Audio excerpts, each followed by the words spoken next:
If the sun up on your grave, you are in so blue. If dark hairs and burnt gray, all the whole day through, there's a silver line that shines in the heavenly land.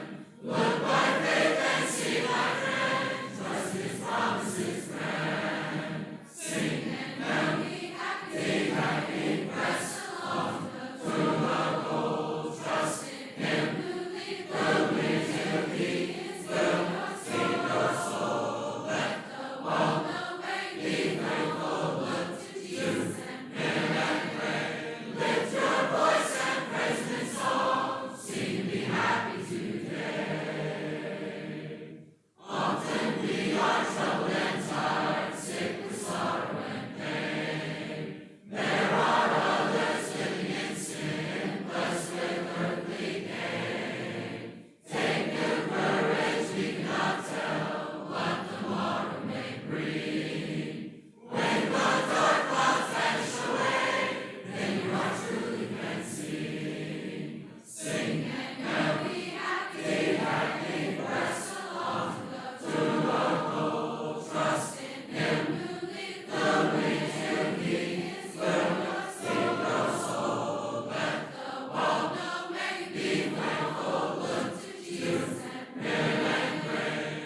We're good to go. Welcome everyone to class this morning. Those of you who are streaming online, glad to have you here this morning.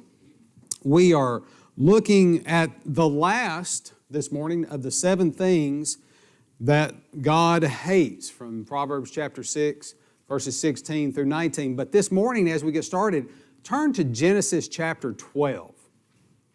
We'll start there this morning.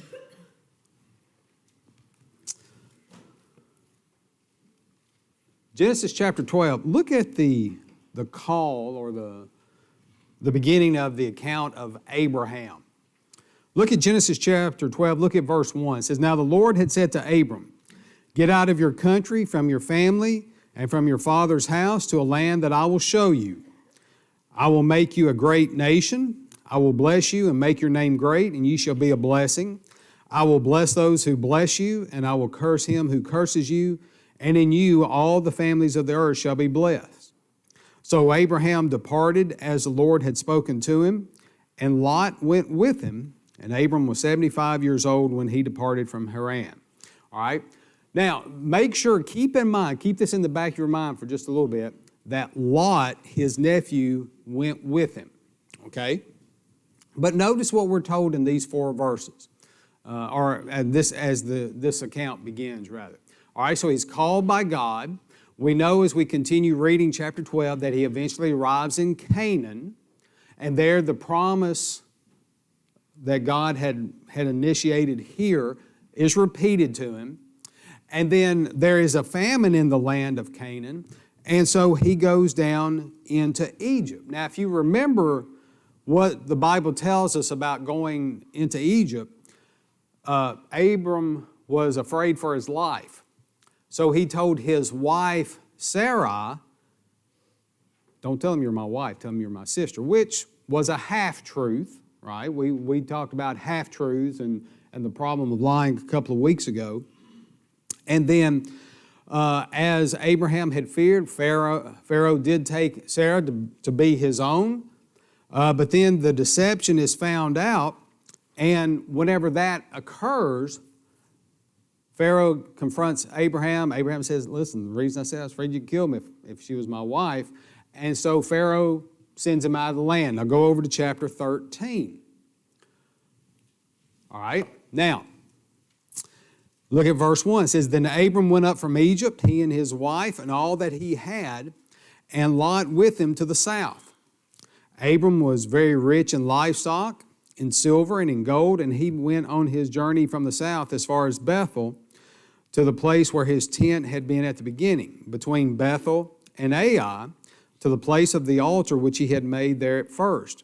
And there Abram called on the name of his Lord. Lot also, who went with Abram, had flocks and herds and tents. So we see here at the beginning of chapter 13, he leaves Egypt a wealthy man. Now, as far as we know, he had quite a bit whenever he went into Egypt, and Pharaoh sent him out with more. And it went beyond just livestock. Said he also had silver and gold. But the Bible tells us in verse 5 that Lot also had a certain level of wealth. Says he had flocks and herds and tents, which means, the way I take that to mean there were quite a few in his household himself. I'm sure slaves were probably involved in that and all. But look at verse 6. Friction arises. Now the land was not able to support them, that they may dwell together, for their possessions were so great that they could not dwell together. And there was strife between the herdsmen of Abram's livestock and the herdsmen of Lot's livestock. Now, the way I read this, I can't help but think that the wealth of Abraham and Lot must have been something to behold. Okay, all of this livestock, all of just the overall wealth that they had. The Bible tells us that it was so great that the land, that is the area that they were in, it was unable to support them. And it also says that they could not dwell together. And we see there in verse 7 that strife arises specifically between the herdsmen of the two families here, of the two individuals. We're not told exactly what caused that strife. It could have been something that was said, could have been something that was done, but whatever, attitudes changed. Everything that we read up until this point seems to indicate that these two families, as it were, these two groups of individuals, they were able to dwell with each other, to work with each other, to interact with each other without any problem. But now something arises, something happens that's no longer the case. All right? So we have been looking at the 7 things that God hates. And this is number 7, the last one. All right? Well, hold on just a second. Sister McGee. It didn't say there, that, and you didn't say either way, but it didn't say there that Abraham and Lot had strife. It said their herdsmen had Right. strife. Right. So, maybe they could get along good, Yeah. but the herdsmen couldn't get along. Right. So I guess if your herdsmen don't get along, it causes strife within the whole bunch of them. Probably does. Probably works its way up the chain of command to some yeah. extent. Chuck. Right here. It mentions herdsmen, water, and grass for the animals. There's a limited supply. The more you have, the less you have to feed and water them. Right. Another thing that comes to mind there is we know they went into Egypt because of a famine.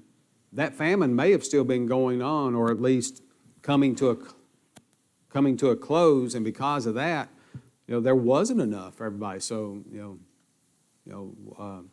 that's mine. No, that's mine. That's mine. No, that's mine. That could have been what was going on there. So, all right. Look here, like I said, 7 things that God hates. This is from Proverbs 6, 16 through 19. These 6 things the Lord hates, yea, 7 are an abomination to him. A proud look, a lying tongue, hands that shed innocent blood, a heart that devises wicked plans, feet that are swift in running to evil, a false witness who speaks lies, and one who sows discord among brethren. And as you can see on the screen, we're at number 7, sowing discord. And I don't know how well you can see that, but that is basically death going across the countryside, sowing seeds. There is no doubt with what we have studied over the last 6 weeks and looking at the previous verses here, that the first 6 things God obviously detests. He hates them. Pride and lying, telling falsehoods about each other, continually thinking about evil, and then participating in evil activities. Those are 5 of the first 6, bless you, that we understand from God's Word. God hates those things. He doesn't want those things to be part of our lives. And over the course of the last few weeks, we've looked at what that means to us today as Christians. Now, the other one is we may never commit a murder. I think there's some days that Angela would like to kill me, and thankfully she has refrained from that. But have you ever thought about it that our lifestyle could be such that it destroys the faith of another brother? Now, that may not literally be murder, but that is something that could cause problems. But then we get to this one, sowing discord among brethren. And if you think about it, each of those first 6 in some way or another are avenues through which discord could be sown amongst brethren. You know, think about those 6 things, all right? If those six things were left unchecked, they weren't corrected, they weren't addressed, they could cause strife within a family, within a community, and within a congregation. So those first 6 things are things that are destructive. Go ahead, Jeff. I don't want to get ahead of you, so I'll just ask, are you going to talk about the church discipline later? Not directly, Okay, but go 'cause ahead. I was just going to mention, that is part of church discipline, Right. is to address that issue within the church as well. Yes, very good. Yeah. All right. Now, we're here this morning in Bible study because we hopefully have a desire to know God's Word better. We also have a desire to support one another and encourage one another. All right? It's sad to say, but we all know of and may even know, maybe not right now, hopefully not right now, but over the course of our lives as Christians, brothers and sisters in Christ who it seemed like their sole purpose of existing was to sow problems in the church. They like to stir the pot. They like to sow discord. They like to add fuel to the fire. Turn over to Proverbs chapter 26.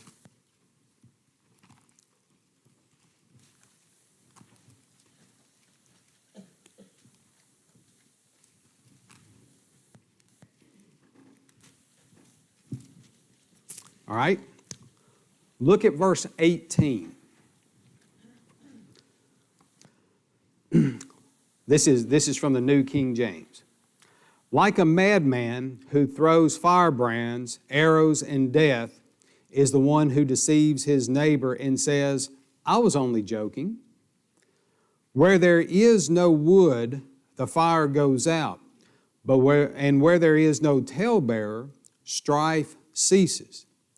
As charcoal is to burning coals and wood to fire, so is a contentious man to kindle strife.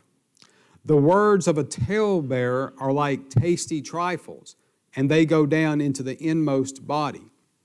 Fervent lips with a wicked heart are like earthenware covered with silver dross. He who hates disguises it with his lips and lays up deceit within himself. When he speaks kindly, do not believe him, for there are 7 abominations in his heart. Though his hatred is covered by deceit, his wickedness will be revealed before the assembly. Whoever digs a pit will fall into it, and he who rolls a stone will have it rolled back on him.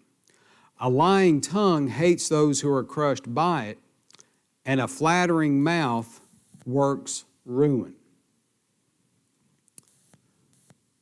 Sowing discord, stirring the pot, adding fuel to the fire. That's exactly what is described here in these 11 verses. We may refer to them as pot stirrers, troublemakers. And look at what some of the things is that it said. Verse 19 talks about deceiving the neighbor. It says, I was only joking. That's deception. That's causing strife.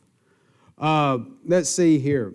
Look at verse 21. A contentious man kindles strife. He's one who wants to argue, who wants to push others who are arguing. Notice 22, the words of a talebearer are tasty trifles. Someone who tells a falsehood or passes along gossip, we might say, well, that sounds pretty good. You know, kind of perk your ears up to listen, right? But what does he say? What does he say? That they go down into the inmost body. They become ingrained in you. You listen to them and you take heed to them. Notice 24, he who hates disguises it with his lips and lays up deceit within himself. He looks good from the outside, but just like Jesus talked about those scribes and Pharisees, hypocrites like whitewashed tombs. Oh, you look good on the outside, but if you look at the inside, it's nothing but death and destruction. Look at 25. When he speaks kindly, do not believe him, for there are 7 abominations in his heart. Now, to my knowledge, we're not told what those 7 abominations are. I would think it would be bad if there was 1 abomination in his heart. But saying that 7, that's saying that it's a complete ruin. Verse 26, even though his hatred is covered by deceit, it says that his wickedness will be revealed before the assembly. What's the old saying? What goes around comes around, kind of thing. You may think you're fooling everybody. It eventually will come out. The truth always comes out. I like verse 27. Whoever digs a pit will fall into it, and he who rolls a stone will have it rolled back on him. You may be the one that's causing problems, but just be aware that it's going to catch up to you eventually. And then look at 28. A lying tongue hates those who are crushed by it. A flattering mouth works ruin.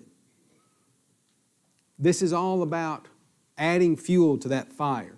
It's all about stirring the pot, sowing discord. Any comments or observations there?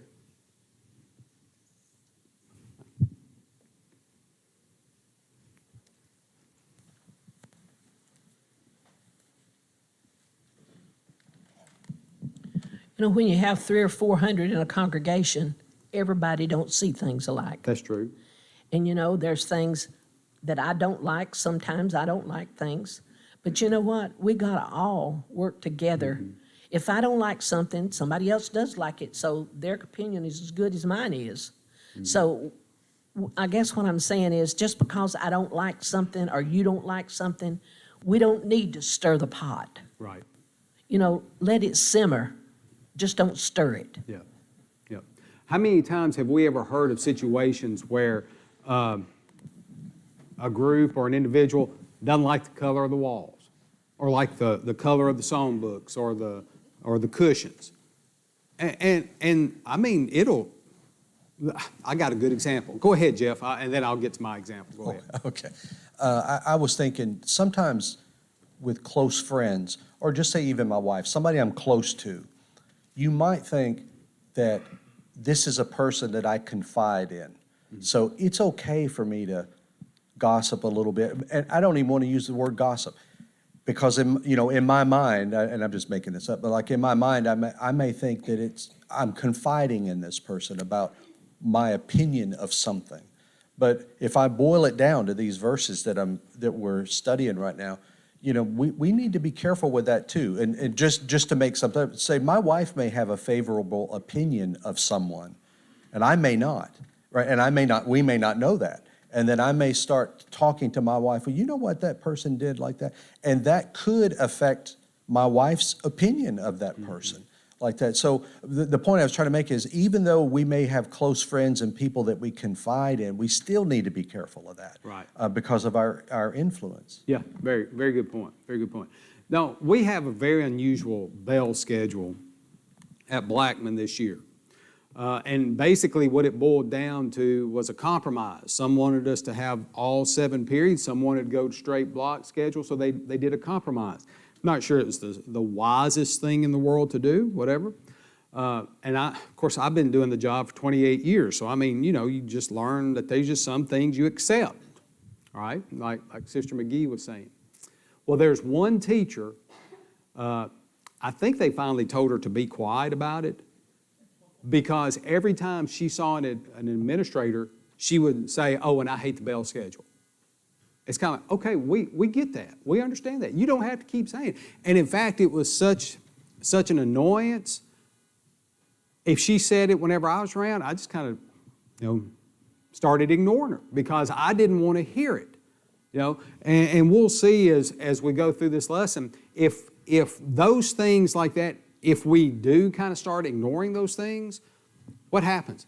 That strife kind of goes away. And we'll talk about it here in just a moment, okay? All right, so look here.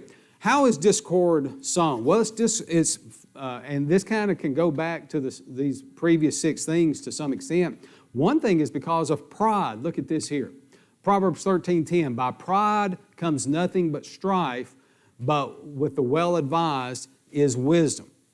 All right? If you're proud, and if you know anyone who lives according to pride, they are always right.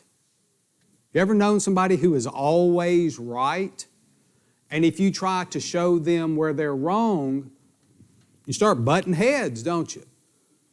And if that's in a congregation and you've got this faction over here, kind of like, you could think about where we've been studying on Wednesday night, the church at Corinth.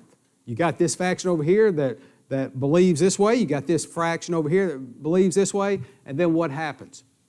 You start having strife. Strife grow. Then there's anger. All right?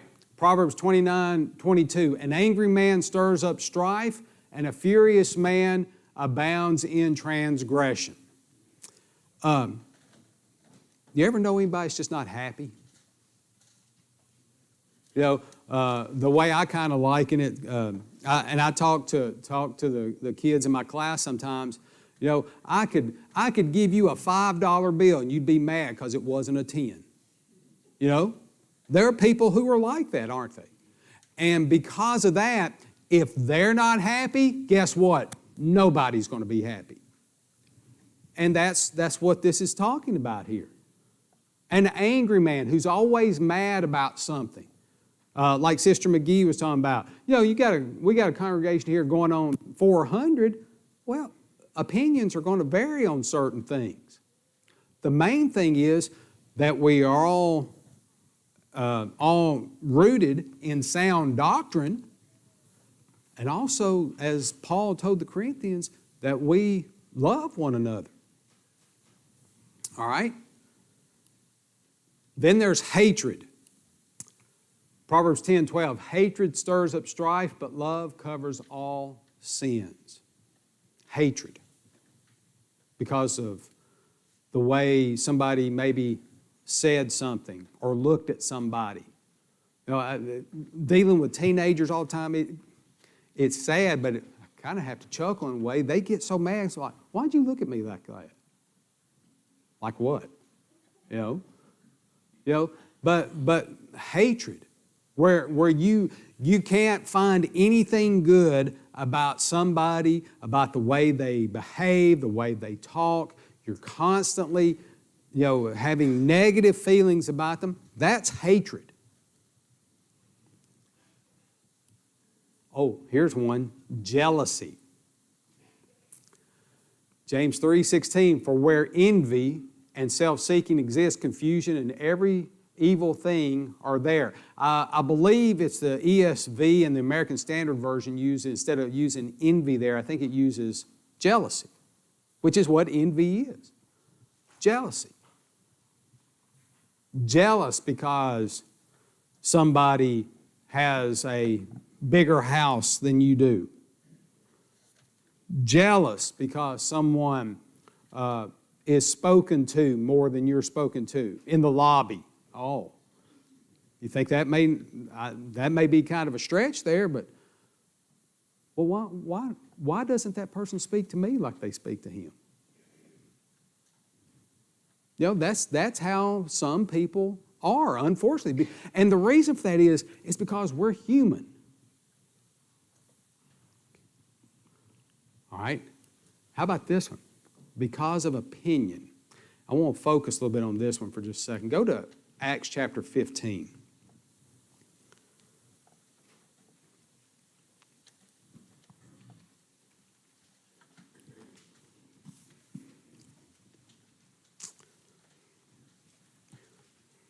All right, Acts chapter 15, look at verse 1. It says, and certain men came down from Judea and taught the brethren, unless you are circumcised according to the custom of Moses, you cannot be saved.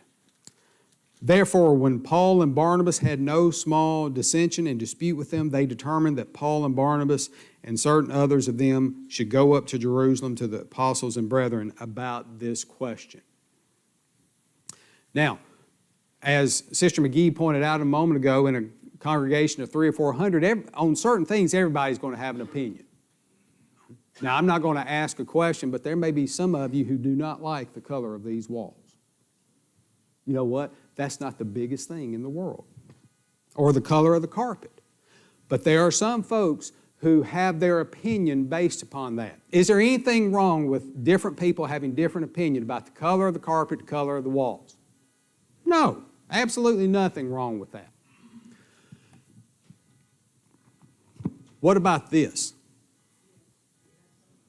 It's not an opinion. We are to study this and rightly divide it, correct? Does anyone know of a situation where somebody pushed their opinion on a congregation? I do. I see several raising hands. And it caused strife, it caused discord in that congregation. All because of an opinion. Hold on just a second, Sister McGee.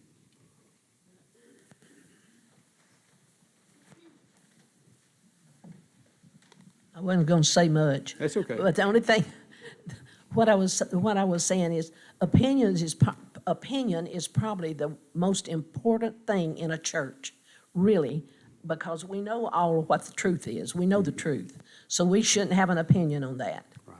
But the colors of the wall, the colors of the floors, the kind of furniture we have, whatever's in there, or whatever I think, or however somebody looks, that's opinions.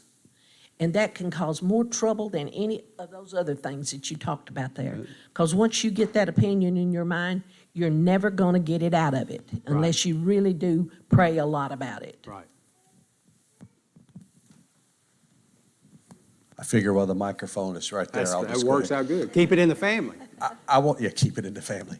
I wanted to mention, because you were talking about the color of the carpet and all that, and this is the honest truth, and I'm not going to say his name, but I have an uncle who will not go to church at a certain place because he doesn't like the lights in the church. So I wanted to give you a real life example of something like that in case people are saying, well, that's kind of trivial.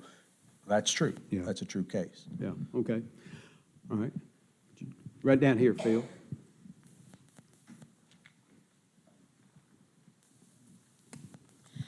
I tried to teach my sons when they were really small, when they were confronted with something, was it life or death? If it were a life or death situation, then you need to address it. If it's not, let it go. That's good.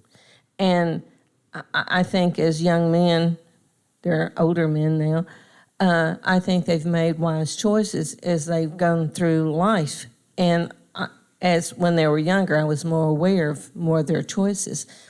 And I think we need to teach our children in very simple terms that they can understand. Okay, very good.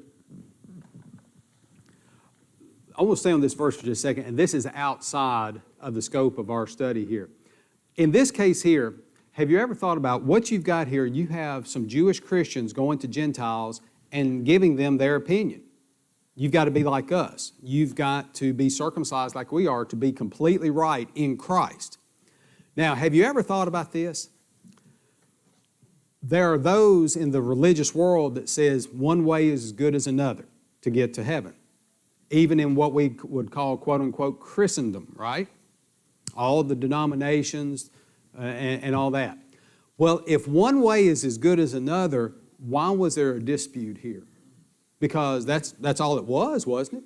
These Jewish Christians, weren't they basically forming a denomination?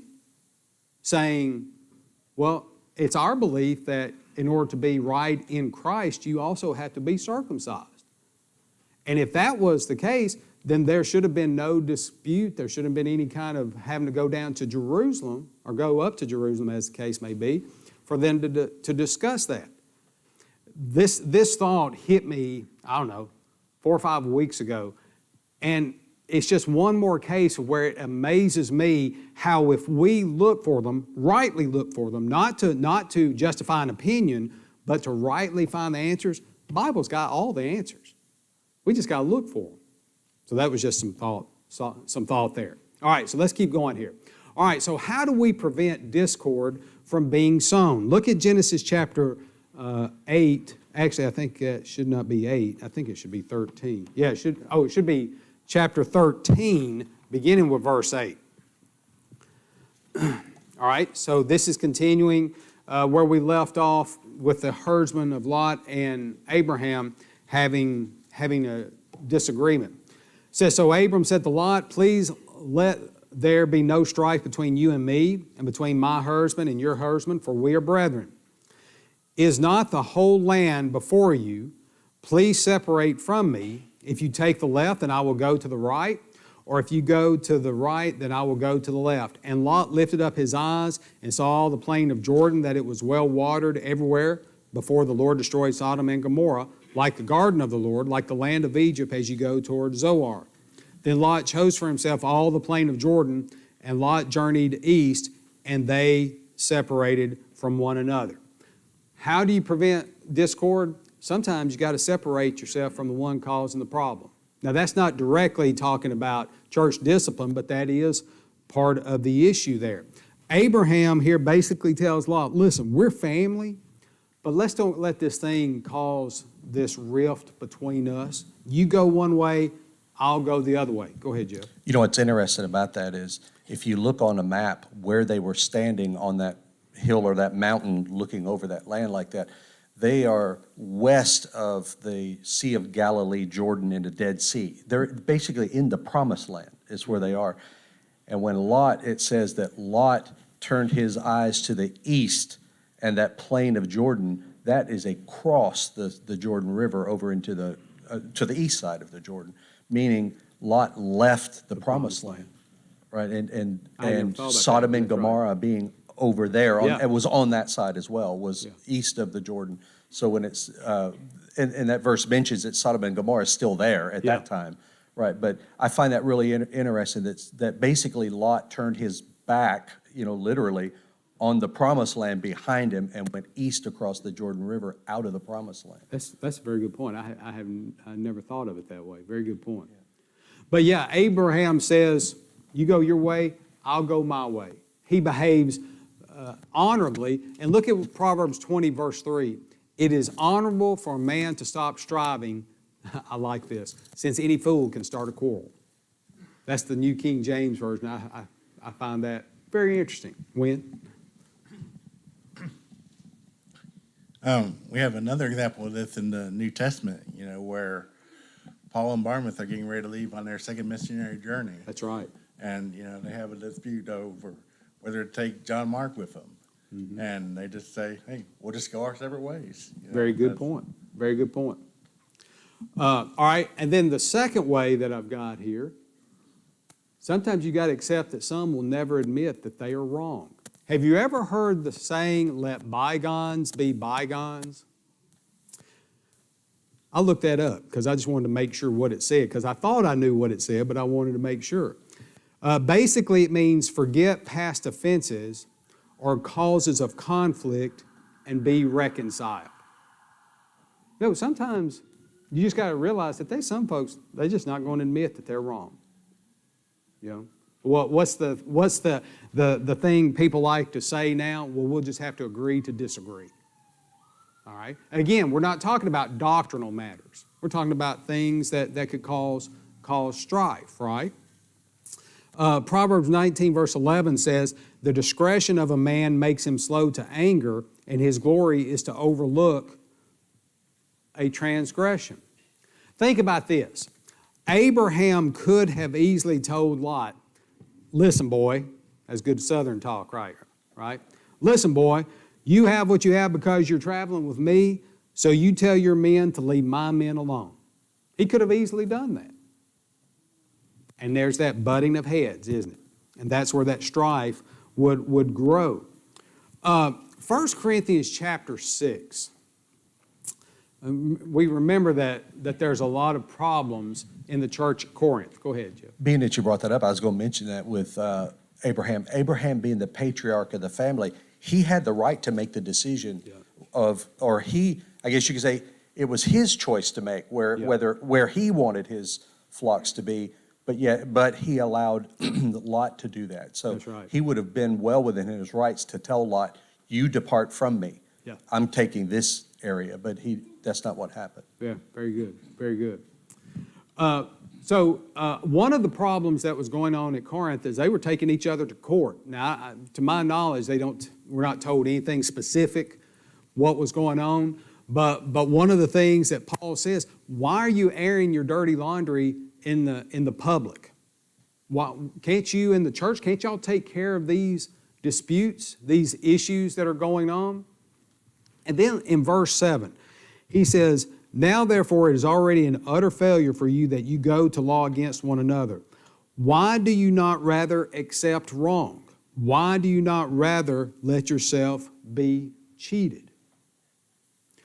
The King James says, to be defrauded, I think is what it says.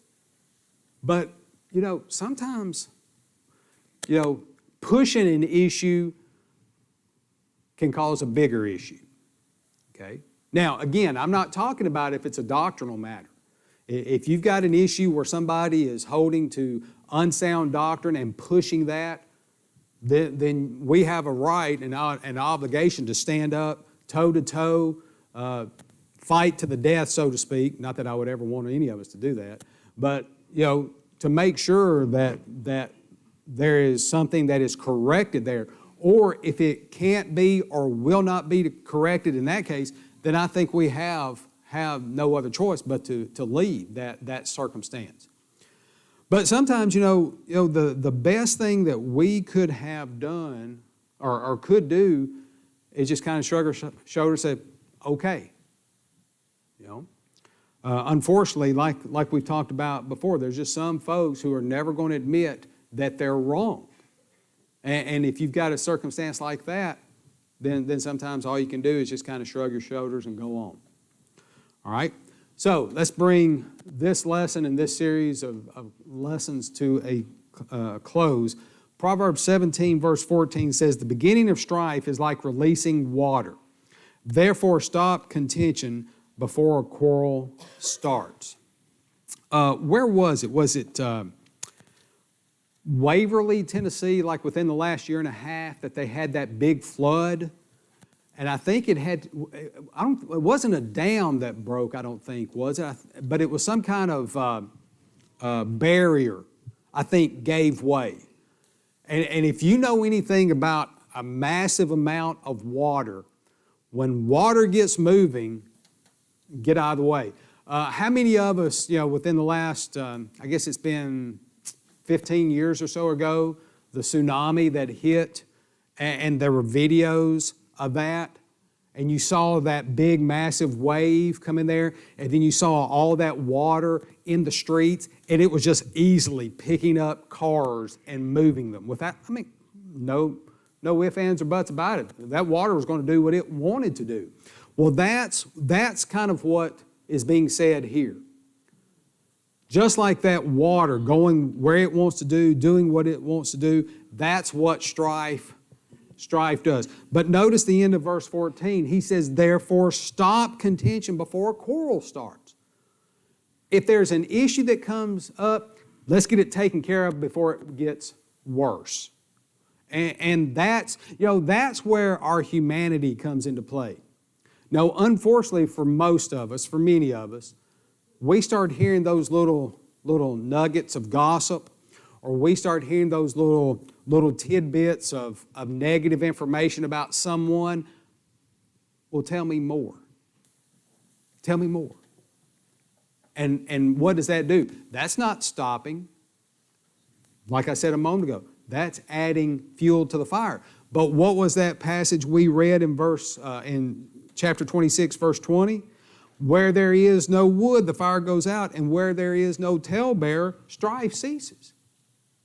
You hear something, you ignore it, and the more it's ignored, with the one who's trying to tell, that they're going to come to a realization, well, nobody wants to listen to me, so I'm just going to keep my mouth closed.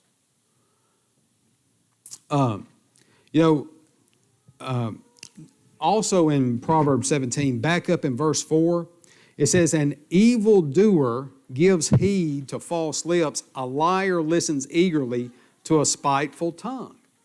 And that's exactly what is being said here in verse 14. Don't listen to the evildoer. Or to the false lips. Don't listen to the spiteful tongue. Because, just like it says, if there's no wood, fire's going to go out. Well, if there's no one listening to gossip, the gossip will cease. And that's one of the ways strife and discord is finished. We got about a minute here, and as I said a moment ago, we've got one comment down here while Chuck's coming down with the microphone. I appreciate all of your comments and attention over the last 7 weeks. I thought it was an interesting study. I hope you did too. And I think next week David is supposed to be back in the saddle. Go ahead. One thing, too, about today's day and age is, it's a lot easier to say, disengage and people leave you alone. But, we've got an example in Acts, in Acts 17, where they stirred up the people in Thessalonica, and Paul went to Berea, and then they said, oh, he's in Berea. And so some people walked 50 miles to Berea to stir up trouble there as well. Yeah. Some people are going to do what they can do. So, again, thank y'all. I appreciate it.